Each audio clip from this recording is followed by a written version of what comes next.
Bueno, muy buenos días para todos. Vamos a dar inicio a la charla del día de hoy.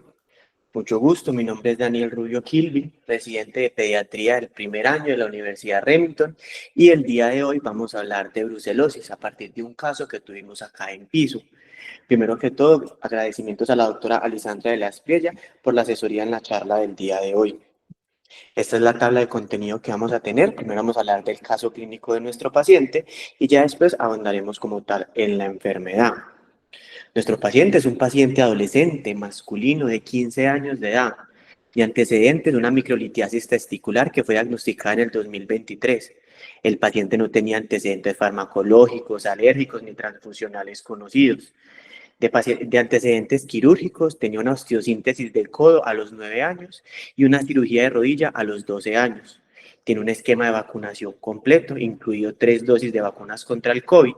El paciente vive en un ambiente familiar adecuado, con un adecuado soporte socioeconómico, sin exposición a animales, cuerpos de agua, ni tampoco fumadores. Desde el punto de vista nutricional y del neurodesarrollo, el paciente estaba en adecuado para la edad, cursaba el grado 11 en el colegio, consumo regular de frutas, verduras, proteínas e incluso el paciente se suplementaba tanto con proteína como con creatina, ya que el paciente era deportista. Un dato importante en la historia es que nuestro paciente tuvo un procedimiento odontológico reciente, tuvo una extracción de cordales el 29 de enero de este año y seguido a eso presentó un absceso dental que fue manejado de forma ambulatoria con amoxicilina y metronidazol por 7 días con una adecuada evolución clínica. El cuadro clínico inicia el 10 de marzo del presente año con una fiebre objetiva persistente reportada hasta de 40 grados centígrados de más de 10 días de evolución al momento del ingreso. La mamá refiere que la automedicaba con acetaminofén 1 gramo cada 6 horas sin mejoría, por lo que adiciona ibuprofeno también durante más de 5 días sin una adecuada respuesta clínica. A lo largo de este cuadro clínico inicial, nuestro paciente presentaba escalofríos, cefalea, una cefalea que la describía de localización occipital, asociado a astenia y adinamia, pero no refería a síntomas adicionales ni respiratorios, urinarios, gastrointestinales, ni lesiones cutáneas. A su ingreso se encontraba un paciente febril, sin signos evidentes de foco infeccioso, aunque se evidenciaba una leve deshidratación. Todos los signos vitales estaban normales y un examen físico sin hallazgos patológicos relevantes. Se hospitaliza para ampliar estudios diagnósticos ante la sospecha de una fiebre de origen desconocido. Entre los exámenes iniciales se encontró una PCR elevada de 21.4 miligramos litro, una creatinina en 1.15 miligramos decilitro, con una relación BUN-creatinina de 13.3, el hemograma sin leucocitosis, sin anemia ni trombocitosis. Al ingreso se le iniciaron líquidos endovenosos y paracetamol intravenoso. Se le solicitaron estudios adicionales para descartar tanto etiologías infecciosas, autoinmunes y hematológicas. En el segundo día de hospitalización, nuestro paciente continúa presentando picos febriles, sobre todo de predominio nocturno. Uno de ellos fue reportado por enfermería de 38.1 grados.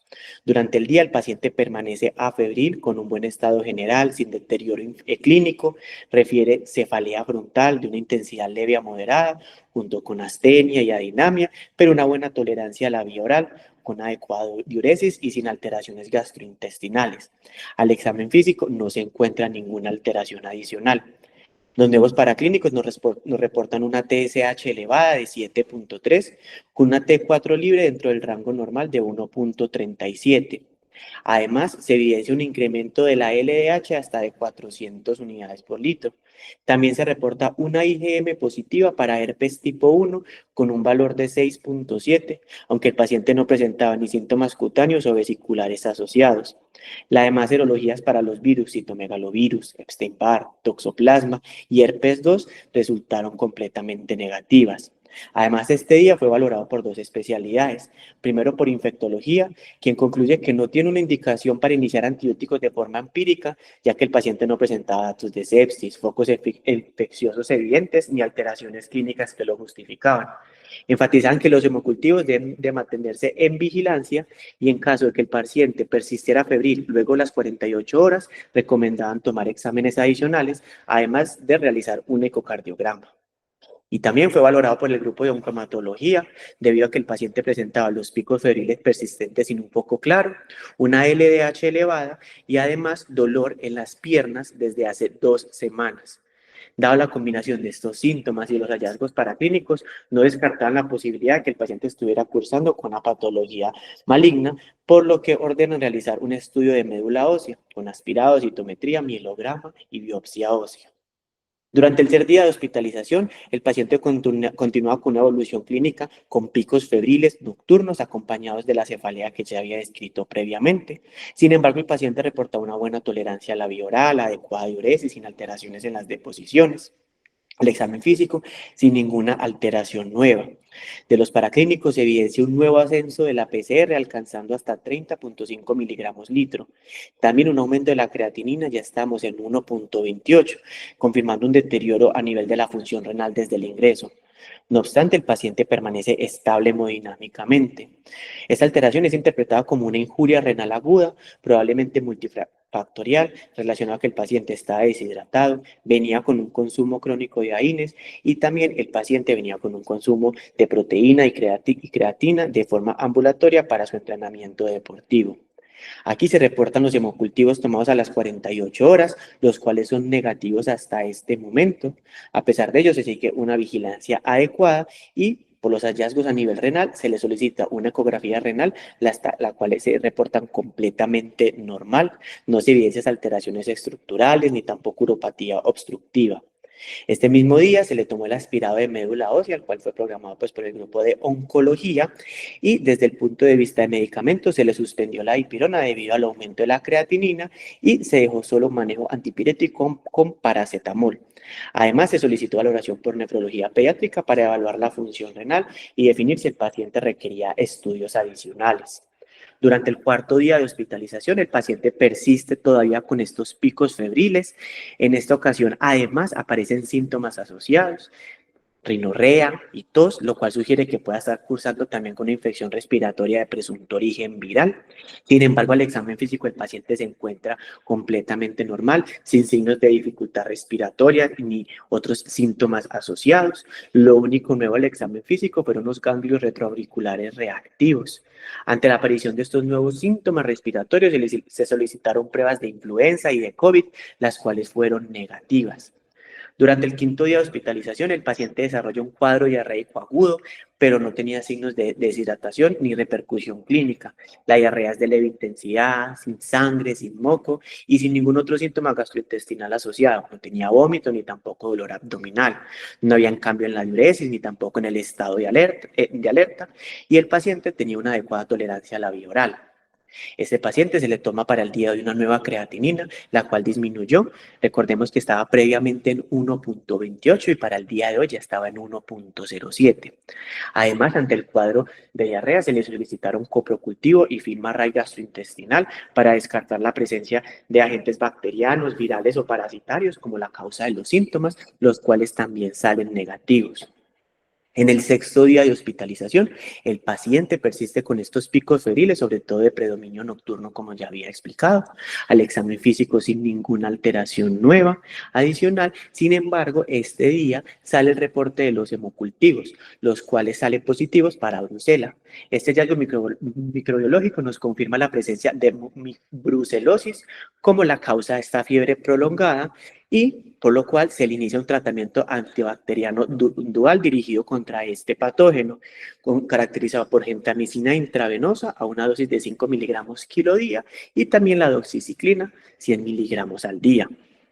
En el séptimo día, el paciente presenta una adecuada mejoría clínica, no presenta nuevos picos febriles. Tras las 24 horas de haber iniciado el manejo antibiótico, el paciente refiere sentirse mucho mejor y al octavo día también el paciente presenta una adecuada evolución sin nuevos picos febriles y por el antecedente, como ya había explicado, de su absceso odontogénico fue valorado por el servicio de odontología que refiere que no tiene ninguna alteración en este nivel. En el noveno día, el paciente adecuada evolución clínica, sin nuevos picos febriles, y al décimo día, sigue el paciente sin nuevos picos febriles y los hemocultivos que se le toman de control salen negativos a las 24 horas. El tratamiento continúa igual tanto con la doxiciclina como la gentamicina. Y ya para el día 11, el paciente presenta una adecuada evolución sin signos de alarma, sin nuevos picos febriles. Y para el día 12, el paciente recibe la última dosis de gentamicina, completando el esquema dual intravenoso. El paciente, como se permanece febril y una adecuada evolución clínica, se decide el egreso para continuar el manejo con doxiciclina por 45 días más, además de control ambulatorio por infectología y algunas recomendaciones como el uso de bloqueador solar por fotosensibilidad y educando tanto al paciente como la familia sobre la importancia de una adecuada adherencia al tratamiento. Y adicional, como podemos ver, este fue el resultado que se le tomó a los hemocultivos, donde se le aisló la brucela, pero además podemos ver que aquí nos confirman cuál fue la especie, que es en este caso una brucela abortus.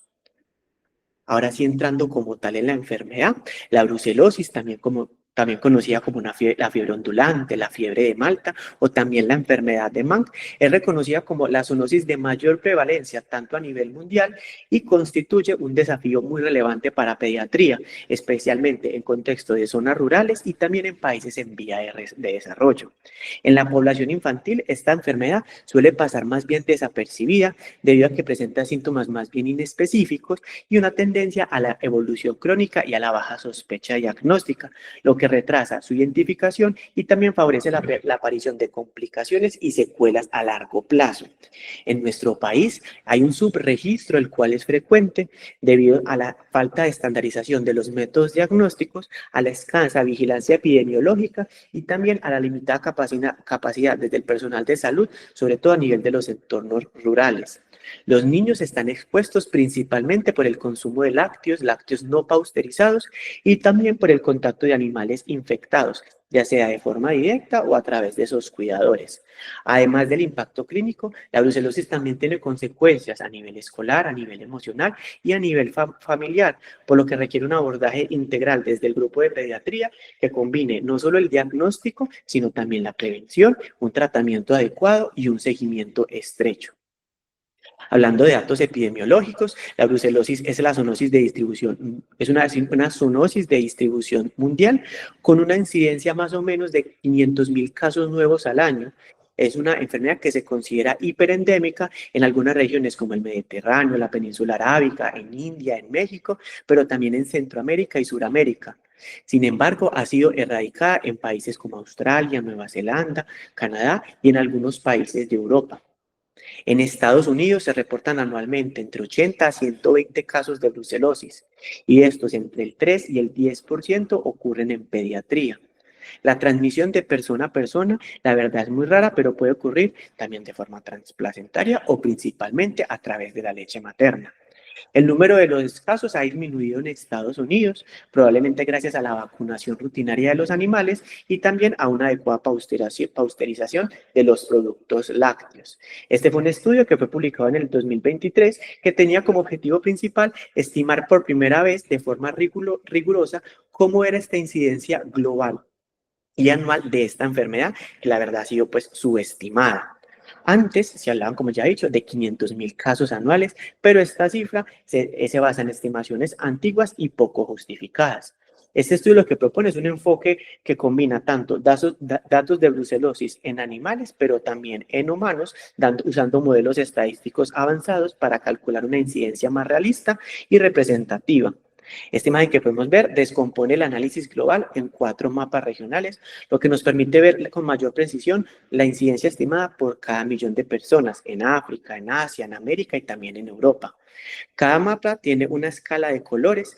El color amarillo, rojo indica regiones con una alta incidencia de más de 4.000 casos por millón, mientras que el color azul con incidencias más bajas de menos de un caso por millón. Primero vemos en África que se concentra la mayor carga global con un promedio hasta de 750 casos por millón en personas en riesgo y más de 3.000 casos en los focos más críticos. Podemos ver que prácticamente todo el país africano está clasificado como alto riesgo y las regiones más afectadas se ubican sobre todo al este y al oeste ecuatorial. Esta alta carga se relaciona con un bajo control veterinario, con una alta dependencia a los productos animales, sobre todo animales crudos, y también a una limitada infraestructura de la salud pública. En Asia podemos ver que la incidencia programada es de aproximadamente de 500 casos por millón, siendo el Medio Oriente la subregión con mayor riesgo. Este continente lo que pasa es que tiene un contacto estrecho, sobre todo con los pequeños rumiantes y también con una leche no pasteurizada. En América, aunque la carga general es menor que estas dos, que África y que Asia, también hay subregiones con un aumento. Sobre todo podemos ver en Centroamérica que se presentan más o menos de 20 casos por millón, pero también está presente Suramérica. Esto es sobre todo debido a nuestras prácticas ganaderas, que incluyen bovinos, caprinos y porcinos, y también por este comercio entre todos los países. Y finalmente Europa es donde muestra la incidencia más baja del análisis con un promedio de solo 10 casos por millón. Sin embargo, persisten algunas zonas de riesgo como en el Mediterráneo Oriental y en el centro de Europa. Aunque el artículo no se centra en los niños, sus hallazgos también tienen implicaciones claves para nosotros, para pediatría, ya que los niños rurales hablan de que tienen más exposición al ganado y a productos no pasteurizados, por lo que la brucelosis puede pasar desapercibida con estos cuadros clínicos inespecíficos. Y este fue otro estudio que se hizo acá en Colombia de entre el 2000 y el 2012, donde se identificó un total de 17 investigaciones realizando la presencia de brucelosis humana mediante diversas técnicas serológicas. Las tasas de esta seropositividad oscilaban entre el 0,14 hasta el 10,4%, dependiendo de cuál era el tipo de población y cuál era la región estudiada. Por ejemplo, en el departamento de Tolima se reportaban seroprevalencias de hasta el 8,8%, en Caldas de 2,5% y en Nariño en un estudio de 10,4%. Sin embargo, se hicieron estudios posteriores donde la tendencia empezaba a disminuir ya entre valores entre el 2 y el 4%. Podemos ver en esta gráfica cómo fue el comportamiento de los resultados, donde inicialmente podemos ver en el año 2004, 2005, 2006, hay un aumento en la prevalencia de estas enfermedades, coincidiendo con un mayor número de estudios publicados y una mayor conciencia sobre esta enfermedad. Sin embargo, podemos ver que después de estas fechas, 2008, 2009, se observa una disminución progresiva de la seropositividad, lo cual podría atribuirse tanto a que hay una mejora en las prácticas de bioseguridad, pero también que en estos años hubo una disminución en los números de estudios realizados. Y ya en el 2010 se ve que hay nuevamente un repunte, lo que sugiere que la enfermedad sigue estando presente en nuestras poblaciones, sobre todo poblaciones de riesgo. En términos de distribución geográfica, los estudios se concentran principalmente en departamentos con actividad ganadera, y antecedentes de brucelosis bovina, como Antioquia, Tolima, Caldas, Nariño y Córdoba, aunque también se reportan datos en otras regiones del país. En general, los resultados sugieren que la brucelosis humana está presente en Colombia de forma subclínica y posiblemente subdiagnosticada. La brucela es un cocobacilo gram negativo pequeño, no móvil, de que carece de endosfora, cápsula o plásmidos nativos. Tiene metabolismo oxidativo y todas sus cepas son aerobias, aunque puede requerir un poco de dióxido de carbono para facilitar su aislamiento. La brucela siempre es catalasa positiva, aunque su actividad oxidativa puede variar según las cepas. Existen 9 especies reconocidas del género Brucella, de las cuales 6 pueden afectar al ser humano. Las especies que comúnmente infectan a los humanos son Brucella abortus, pero también Brucella melitensis, Brucella suis y raramente Brucella canis. También se han identificado infecciones humanas por Brucella seti, por Brucella neotomae. Y también la cepa RB51 de la Brucella abortus es una cepa viva atenuada utilizada como vacuna en el ganado, pero que puede ser eliminada por la leche y también causar infecciones en los humanos. Este microorganismo tiene varios componentes extracelulares, entre ellos los liposacáridos, que hacen parte de la pared celular. La cadena de polisacáridos O de la pared celular desempeña un papel muy importante en la virulencia de los microorganismos. Tiene 3 epítopes sobre la cadena O, que son la A, la M y la C, y que puede variar entre las especies. La mayoría de estos anticuerpos están dirigidos contra el antígeno O, y esto último permite la identificación serológica de las especies, tanto de Brucella melitensis, suis y abortus, pero Brucella canis, por el contrario, no tiene este polisacárido, por lo que las pruebas serológicas tradicionales no permiten identificar a este patógeno. Según las características de las colonias, las brucelas se pueden clasificar en lisas o en rugosas. En las lisas tenemos la brucela abortus, melitensis, suis, y en las rugosas tenemos ovis y canis. La brucela en las fases lisas son más virulentas y su estructura es semejante a algunos bacilos gram negativos, como Yersinia enterocolítica, Salmonella, pero también hasta E. coli. La brucelosis es una enfermedad, como ya expliqué, zoonótica de animales salvajes, pero también domésticos, y se transmite a los humanos principalmente por una exposición directa o indirecta. Pueden ser desde tejidos o fluidos de animales infectados, a través de las mucosas o de cortes o abrasiones en la piel, pero una de las principales vías de transmisión es por la ingesta de productos lácteos no pasteurizados o también de consumo de carnes poco cocidas. La brucelosis también hay una vía de transmisión que es a través de los aerosoles, sobre todo en los entornos laborales. El periodo de incubación varía desde 3 días hasta 12 meses, el 3 días siendo el periodo mínimo reportado en casos de alta carga bacteriana y 12 meses el periodo máximo documentado en algunos casos de exposición leve. Pero la mayoría de las personas van a desarrollar síntomas dentro de los 2 a los 4 meses, de las 2 a las 4 semanas posteriores a la exposición. Una vez que la bacteria, la brucela, entra al organismo, se activa la inmunidad innata. Los primeros en responder son los neutrófilos que fagocitan al patógeno y constituyen la primera barrera de defensa. Sin embargo, brucela es capaz de sobrevivir y multiplicarse dentro de estas células, lo que le permite ser transportada hacia órganos del sistema mononuclear fagocítico, como es el caso del hígado, del vaso, de la médula ósea o de los ganglios linfáticos, y esta diseminación se va a través de la vía hematógena. Los monocitos, los macrófagos y las células dendríticas también participan activamente en esta fase inicial. Estas células reconocen la presencia de bacteria mediante los receptores de patrones, como es el caso de los receptores TOL, especialmente el TLR4, además también de algunos otros receptores. La interacción de los liposacáridos de Bruselas con estos receptores en los macrófagos facilitan la entrada de la bacteria a estas células y de ahí, paralelamente, también el sistema del complemento y los anticuerpos opsonizantes incrementan la eficacia de los fagocitos. Una vez que está internalizada, la brucela es encerrada en estos fagolisosomas, donde la mayoría de las bacterias son eliminadas. Sin embargo, algunas cepas logran evadir estos mecanismos de defensa intracelulares y persisten dentro de nichos, sobre todo a nivel del retículo endoplásmico. Esta habilidad de evasión se ve a diferentes factores de virulencia, pero entre ellos, como ya expliqué, los liposacáridos, que son menos inmunológicos que el de otras bacterias gram negativas. Esto lo que permite es que haya una adecuada replicación intracelular y la progresión hacia ya una infección más crónica. Además, en este entorno intracelular, Brucela muestra una notable capacidad de supervivencia, evitando tanto la acción de los antibióticos como la respuesta inmune del hospedador. La infección estimula la producción de interleuquina 12 principalmente, y de ahí va a activar las células natural killer y también los linfocitos CD4, generando una liberación adecuada de interferón gamma. Esta citoquina es esencial para la activación de los macrófagos y la eliminación de los microorganismos. Los linfocitos B también desempeñan un papel importante, sobre todo al producir anticuerpos que opsonizan la brucela y también facilitan esta internalización. Paradójicamente, estas células también pueden actuar como unos reservorios intracelulares.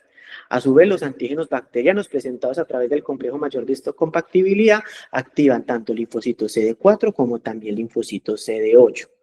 Cuando el sistema inmune no logra erradicar completamente la infección, el organismo intenta contenerla mediante la formación de granulomas. Estos se forman por la fusión de macrófagos infectados en células gigantes multinucleadas bajo la influencia principalmente del factor de necrosis tumoral alfa, pero también de la interleuquina 12.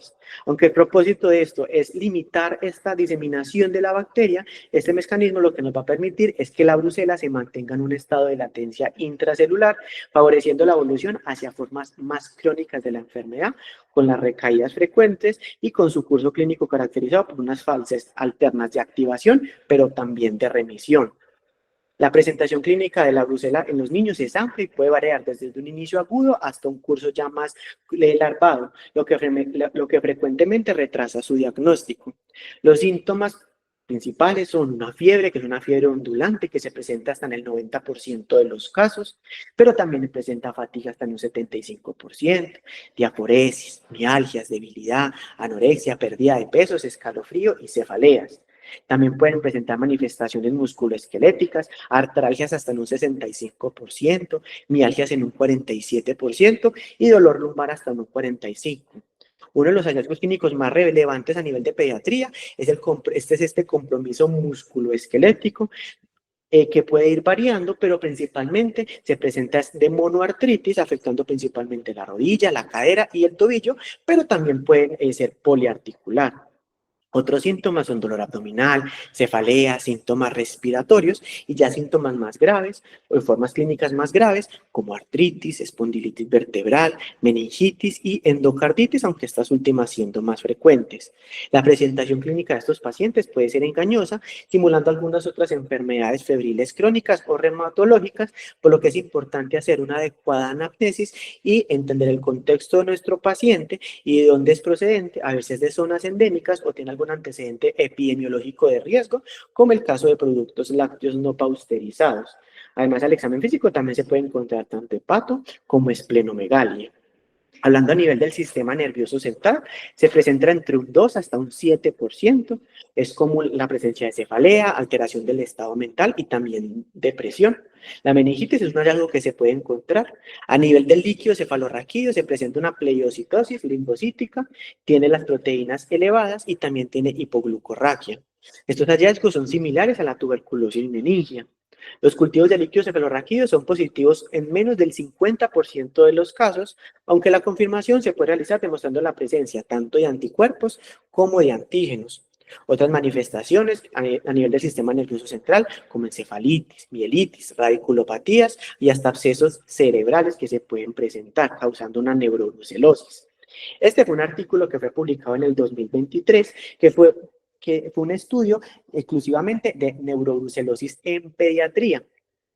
Esto lo que hicieron fue una revisión exhaustiva de la literatura médica, donde los autores identificaron un total de 119 casos reportados en la literatura internacional. La edad media de la presentación fue de 10 años y el tiempo para alcanzar su diagnóstico fue desde un día hasta 3 años. Esto nos demuestra la dificultad que hay para el diagnóstico en esta identidad. Las presentaciones clínicas más comunes fueron las meningitis con o sin encefalitis hasta en un 71.2%, ya fuera tanto de la forma aguda, subaguda o crónica. Una de las manifestaciones neurológicas más relevantes fueron las neuropatías craneales. Estas se presentan presentes hasta en un 20%, afectando principalmente los pares craneales 6, 8 y también el 2. También se describían afectaciones de alteraciones auditivas neurosensoriales, ataxias cerebrosas y hasta abscesos cerebrales. Los hallazgos a nivel del líquido cefalorraquídeo también se describían, siendo los más frecuentes la pleiocitosis, la cual se presentaba hasta en un 72%, pero también hipoglucorraquia y aumento de las proteínas. Las pruebas diagnósticas que utilizaron, ya vamos a ver más adelante, pues utilizaron tanto la aglutinación estándar como la rosa de Bengala y también los cultivos, tanto en líquido cefalorraquídeo como en la sangre. La resonancia magnética fue normal en más de la mitad de los pacientes, sin embargo también describían algunos hallazgos, como realce meningio, hidrocefalia, neuritis óptica y hasta abscesos cerebrales. El desenlace clínico fue favorable en el 85% de los pacientes, sin embargo un 5.4% presentaban secuelas, siendo las más comunes hipoacusias neurosensoriales y alteraciones visuales.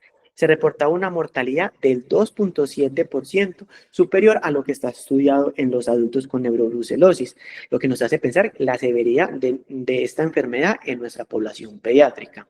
La discusión a la que llega este artículo es que la neurobrucelosis confunde frecuentemente con la tuberculosis meningia, sobre todo en regiones endémicas, lo que favorece el retraso en su diagnóstico. Y también enfatiza que es un espectro clínico muy amplio y que puede imitar otras enfermedades neurológicas. Este estudio destaca la necesidad urgente de mejorar tanto la sospecha clínica como el acceso diagnóstico y protocolos de tratamiento.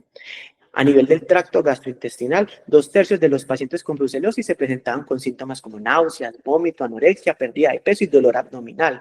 Y ya síntomas menos frecuentes como colecistitis, ileitis, colitis y pancreatitis.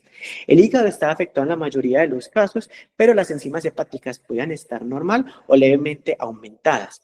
Histológicamente, la infección por Brucella abortus muestra granulomas no caseificantes y por Brucella suis generalmente causan abscesos supurativos. También pueden generar lesiones como hepatitis aguda con necrosis focal. A nivel cardiovascular, la endocarditis, la cual se presenta con predominio en la válvula o aórtica, ocurre en el menos del 0,5% de las infecciones, sin embargo es la principal causa de muerte. A nivel geniturinario, entre un 2 hasta un 20% de los pacientes presentan orquitis o epididimitis y la brucela puede aislarse en muestras de orina, pero que requiere unas técnicas especiales. La infección normalmente no compromete la función renal y cuando ocurre nefritis o glomerulonefritis suele relacionarse con endocarditis. A nivel respiratorio se documentan entre un 5 hasta un 20%, sin embargo rara vez se puede aislar en el esputo inducido. Este espectro clínico puede ir desde una neumonía hasta un derrame pleural. Y como ocurre con otras infecciones donde se afecta la inmunidad celular, la adenosina desaminasa puede encontrarse elevada en el líquido pleural, como también se puede encontrar en la tuberculosis pleural.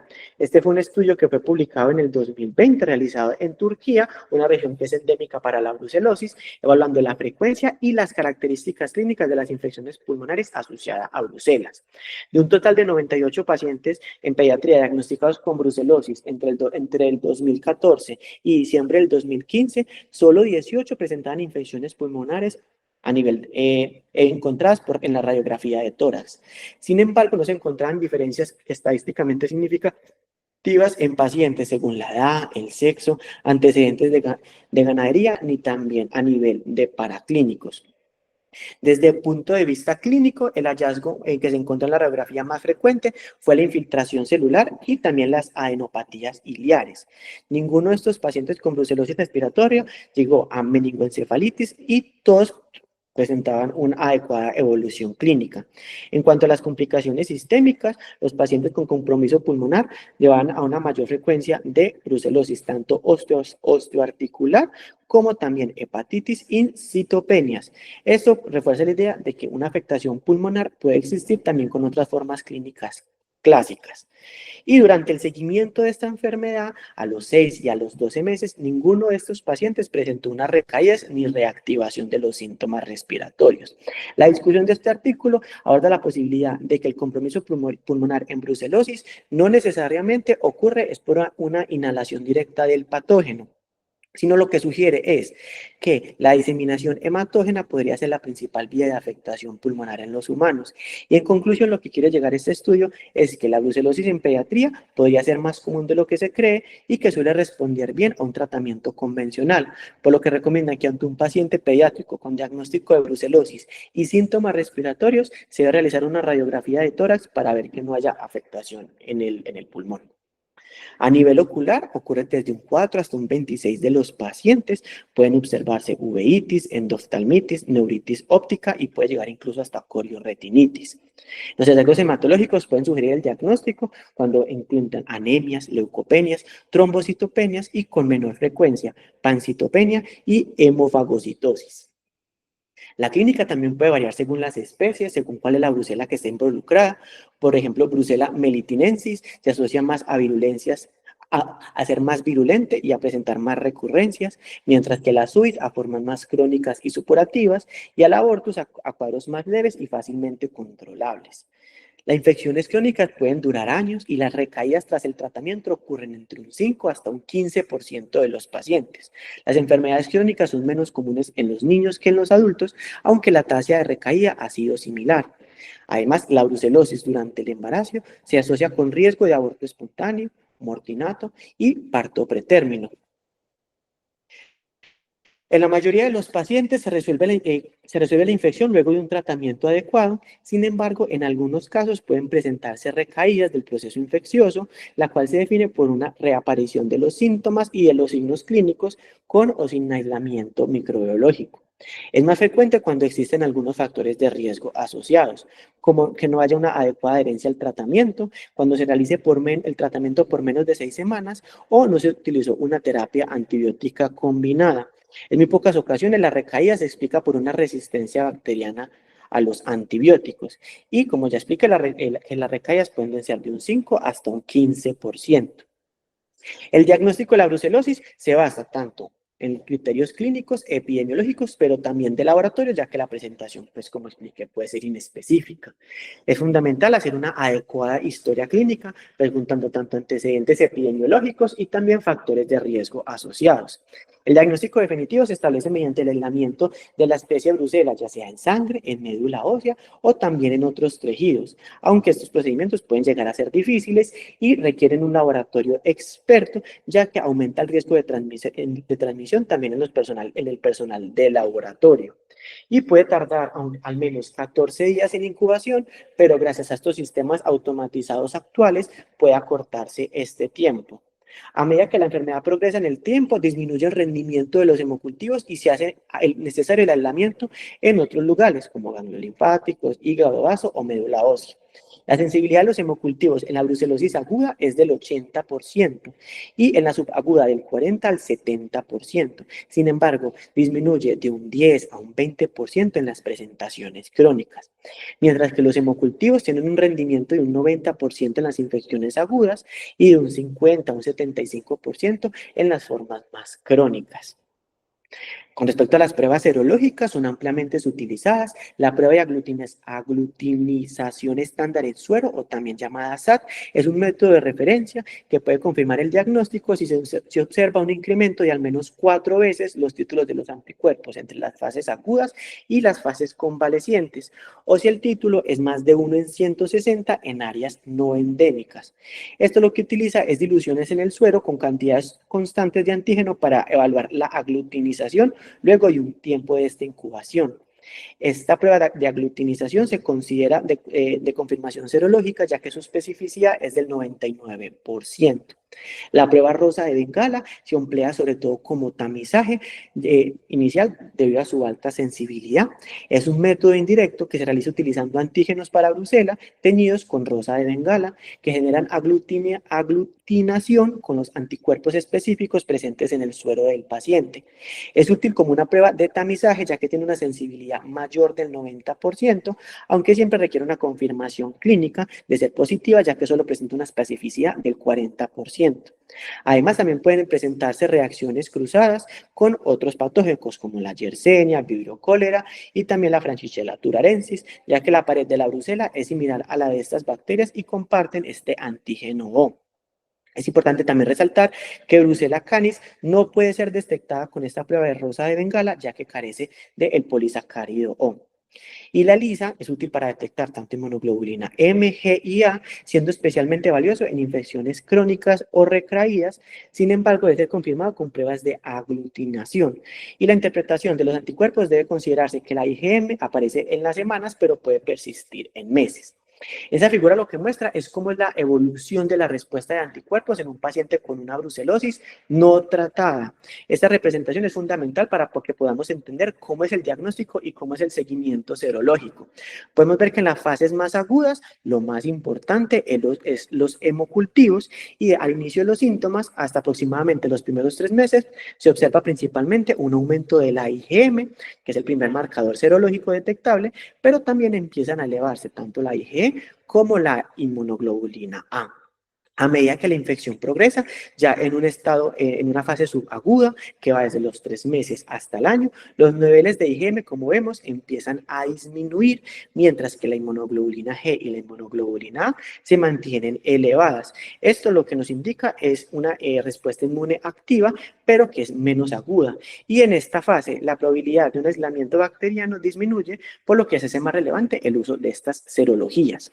Y ya en las fases crónicas, después del año, la IgM suele estar ausente, como vemos acá en la tabla. Sin embargo, se mantiene positiva tanto la IgE como la IgA, aunque con tendencia a estabilizarse o a fluctuar en los títulos. Esto indica que una infección persistente con riesgo de complicaciones focales. Y en estos casos, las pruebas ELISA para IgG son las que se vuelven más fundamentales, ya que las técnicas de aglutinación tradicionales pueden ser más difíciles de aislar. Sin embargo, también es importante tener en cuenta que las brucelosis serológicas no detectan infecciones por Brucella canis ni tampoco por la cepa vacunal B. abortus RB51. Estos pacientes con inmunosupresión, infecciones localizadas o síntomas tempranos, las pruebas como la ampliación de los ácidos nucleótidos o la PCR en sangre o tejidos son especialmente útiles, aunque tienen una disponibilidad más bien limitada. En todos los casos, si existe una alta sospecha clínica con una serología negativa, se recomienda repetir las pruebas o utilizar métodos complementarios. La CDC en Estados Unidos define un caso confirmado, requiere que tenga una presentación clínica sugestiva más el aislamiento de Brucela en algún cultivo o al menos un aumento de 4 veces los autítulos de anticuerpos por las pruebas de aglutinación o microaglutinación con mínimo 14 días de diferencia.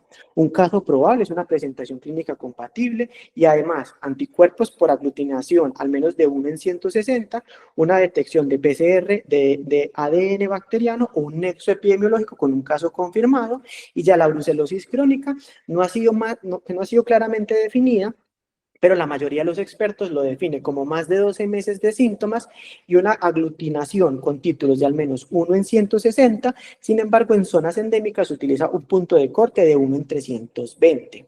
Con respecto al tratamiento en la población pediátrica, debe ser integral, prolongado y basado en esquemas de antibióticos que tengan una buena actividad intracelular.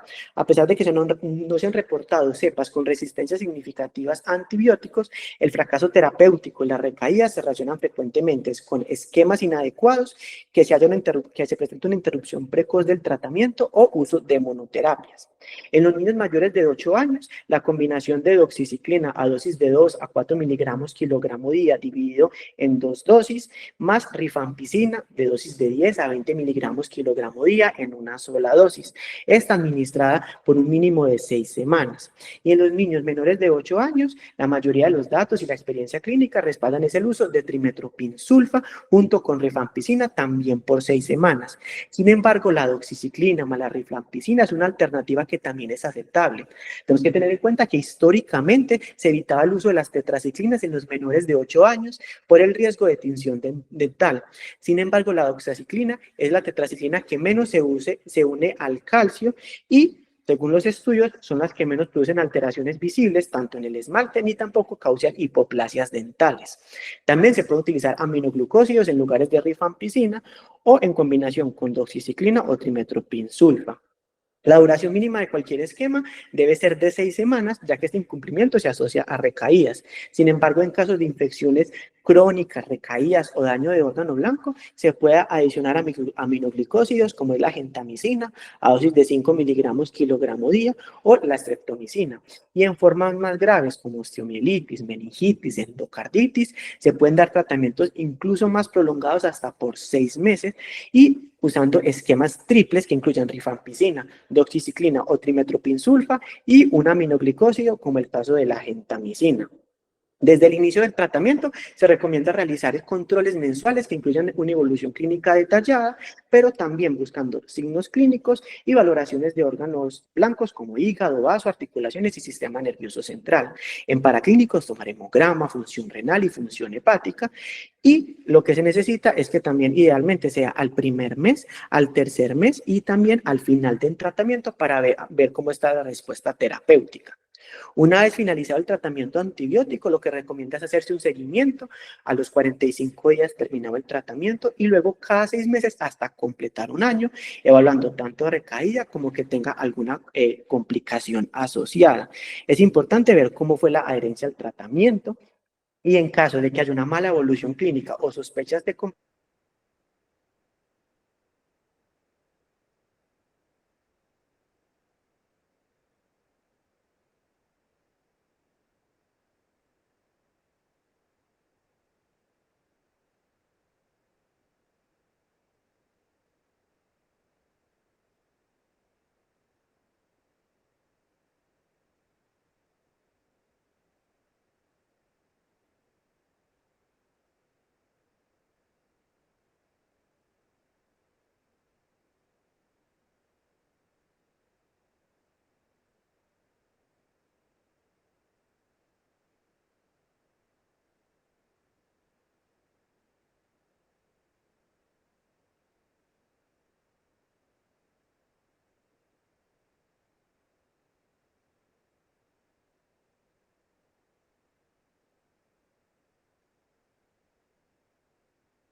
Algo pasó con la transmisión, pero se dejó de ver y de escuchar.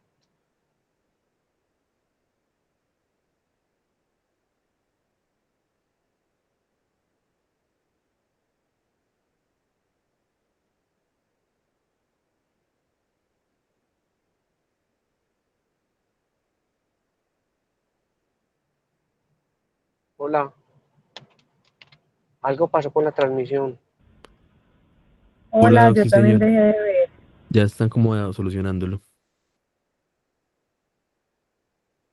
Hola, qué pena, se cortó la comunicación, no entiendo por qué, pero bueno, ya estaba terminando aún así. Voy a tratar de conectarme, pero las conclusiones que quería llegar principalmente, pues conclusiones que quería llegar.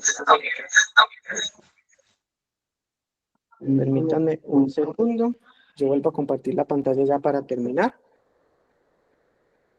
Ya para llegar a las conclusiones, lo importante es hacer un diagnóstico oportuno para evitar complicaciones y secuelas, que es un tratamiento que llega a ser combinado, prolongado, pero y que debe ser supervisado, que lo importante es tener una adecuada seguridad alimentaria y un adecuado control animal y que es fundamental para romper los ciclos de transmisión. Ya terminando con el caso clínico, inicialmente cuando se le preguntó al paciente y a los padres si ellos consumían leches no pasteurizadas, dijeron que no, pero al hablar con ellos, el paciente lo que tenía es que desde parte de su familia tenían una finca por parte de los tíos donde les mandaban quesos, los cuales no eran pasteurizados, por lo que ahí encontramos como el foco o la razón de por qué nuestro paciente presentó esta infección. Ya, muchísimas gracias. Si hay alguna pregunta. Muchas gracias. Muy completa la revisión. Yo sí tengo una pregunta. ¿Me aclaran, por favor? Pues tengo varias, pero esta es de la historia clínica porque no me quedó claro. El aislamiento en los hemocultivos ocurrió como al tercer o cuarto día y ¿qué especie identificó? Me pareció entender que identificó abortus. Sí, doctor, ya te muestro acá. La doctora Alisandra nos ayudó pasándonos el resultado, donde podemos ver acá que la PCR fue para Brucela y acá se confirmó la especie de Brucela abortus. Abortus, ok. Sí, esa es muy Sí, común en profe, el que se ganado. Y aisló. El sí, hemocultivo fue dale. positivo antes de las 72 horas y mandaron la muestra al Instituto Colombiano de Medicina Tropical acá en Sabaneta y reportaron la PCR positiva para Brucella abortus. Pues no la reportaron enseguida, sino que ya el resultado se obtuvo, creo que fue la semana pasada. El paciente sigue en Ah, tratamiento, sigue recibiendo la doxiciclina. Creo que la culmina ya ahorita el 9 de mayo, va súper bien. Eh, la creatinina, o sea, la función renal realmente ya mejoró, ya recuperó del todo. Él está en seguimiento también por nefrología pediátrica, pero hasta ahora clínicamente va muy bien, pues si no ha presentado ningún signo ni ningún síntoma que haga sospechar en una posible recaída. pero inicialmente, Alixa, tú le combinaste gentamicina con doxiciclina, que no me acuerdo. Sí, sí, se hizo el esquema biconjugado, se inició Genta más Doxy. La Genta Ajá. se inició, se dio por un tiempo de 7 días intravenoso y ya luego se continuó con doxiciclina 200 miligramos al día, que es la que todavía sigue utilizando hasta completar 6 semanas. Ah, ok, listo, perfecto.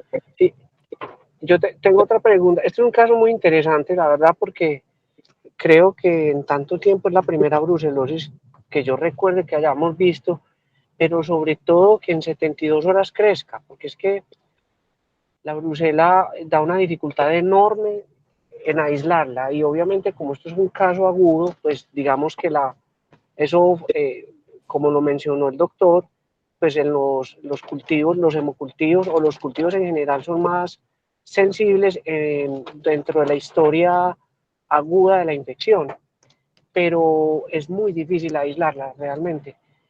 Utilizan unos métodos de cultivo especiales que se llaman castañeda, el medio de cultivo castañeda modificado por gotuso, que son unos medios bifásicos.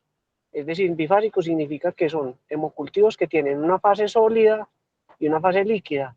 Y esos han sido los cultivos de referencia, los hemocultivos de referencia para brucelosis. Sin embargo, en los equipos automatizados parece pues que también tiene un buen rendimiento.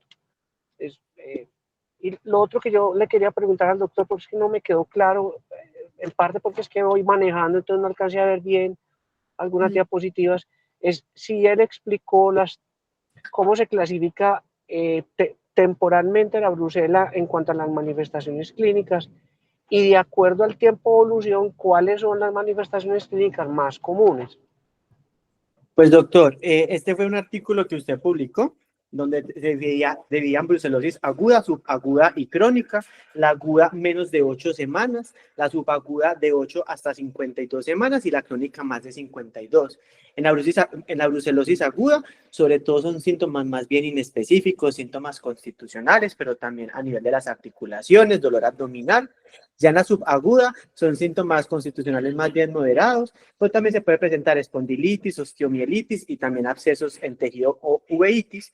Y ya en las manifestaciones más crónicas son síntomas más bien moderados, pero también puede presentar depresión e insomnio y ya manifestaciones en otros órganos, en otros sistemas, como espondilitis, osteomielitis o abscesos en tejido. Y también afectación ocular.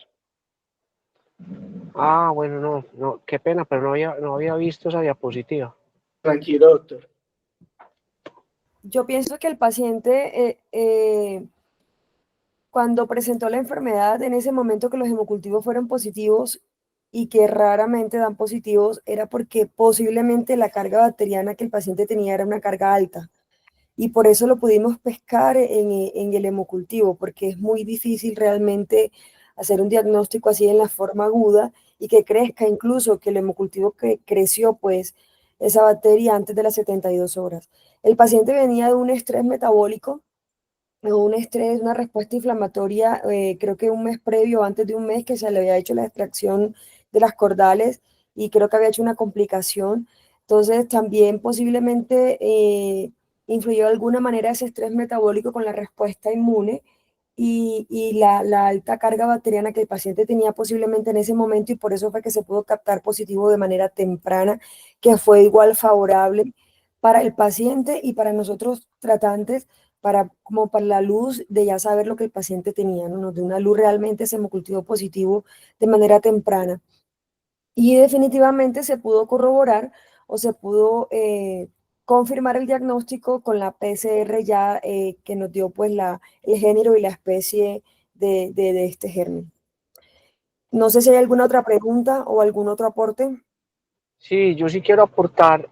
Yo creo que también yo quiero resaltar en este caso, y es que el haber contemporizado el uso de los antibióticos me parece que también fue un acierto porque, es decir, no por tener fiebre es indicación de antibiótico-terapia. Yo creo que en este caso, afortunadamente pienso, pues no se le pusieron antibióticos de una manera inmediata ante un diagnóstico desconocido. Yo creo que eso también favoreció a que pudiéramos haber aislado brucela en hemocultivos. Entonces yo creo que el llamado es que si el paciente no tiene una indicación urgente de antibióticos, podemos utilizar la estrategia de uso de antibióticos emergente o postergado, ¿cierto? Postergado es cuando tenemos este tipo de pacientes en los cuales clínicamente están estables, pero están enfermos y no sabemos exactamente cuál es la causa de la fiebre, donde nos da tiempo de estudiar y de ir escalando en el ordenamiento de los diferentes estudios infecciosos para buscar la causa de la fiebre. Eso es lo que se llama postergado. Uno puede tomarse el tiempo mientras el paciente está estable, pero uno sabe que está infectado, pues no indicarlos inmediatamente e ir esperando los resultados de los diferentes estudios solicitados. Porque según nos contó la mamá, ambulatoriamente, solo por la fiebre le iban a indicar antibióticos. Y parece pues que al momento pues de la consulta como que se arrepintieron de ponerle antibióticos y más bien lo mandaron a consultar a urgencias. Si le hubieran dado un antibiótico seguramente oral, que creo que le iban a dar era moxiclaulanato o algo así, se nos hubiera dificultado muchísimo la confirmación de este caso. Yo lo quiero resaltar. Y lo otro también que quiero resaltar es el uso del Filmarray gastrointestinal. A mí me parece que abusamos del Filmarray gastrointestinal, sobre todo en pacientes inmunocompetentes. Me parece que es una prueba supremamente costosa y supremamente difícil de interpretar en pacientes inmunocompetentes con diarrea. Es decir, en este caso, en mi opinión, no tenía indicación de Filmarray. Nos puede dar colonización y eso nos enredaría muchísimo. Es decir, colonización es que nos reporten varias bacterias, inclusive parásitos, sin necesariamente estar causando la enfermedad. Yo sí quisiera que pensáramos muy bien antes de ordenar el Filmarray, particularmente en pacientes inmunocompetentes, ¿cierto? Como un uso racional de las pruebas diagnósticas. Okay.